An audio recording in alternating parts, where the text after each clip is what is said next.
রাধে। আজকে একাদশী, উত্থান একাদশী, তাই জন্য বাজারে গিয়ে একটু ফল নিয়ে এলাম। তো আমরা আজকে আছি একাদশীর জন্য 3 জন এই ফল সেবা করব।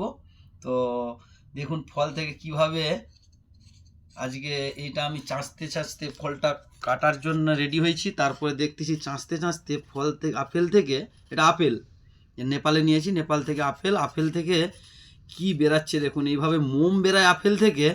এটা তো জাস্ট আমার মানে 30 বছরের অভিজ্ঞতায় আজকে আমি ফার্স্ট এটা আমি বুঝতে পারলাম যে আপেলের মধ্যে থেকে কিভাবে মোম দেওয়া হয়।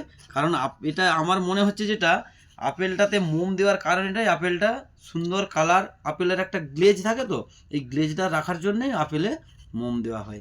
দেখুন সবাই কিভাবে, তো সবাইকে একটাই এটা ভিডিওটা করার একটাই বিশেষ কারণ, যখন আপনারা কিছু কিছু খাবেন সবসময় ধুয়ে খাবেন। তো আবার বিশেষ করে আপেল যদি খাবেন, আপেল খাওয়ার সময় তো এইভাবে একটু হালকা করে উপরের প্রলেপটা উঠিয়ে নেবেন, তারপরে আপেলটা খাবেন। তো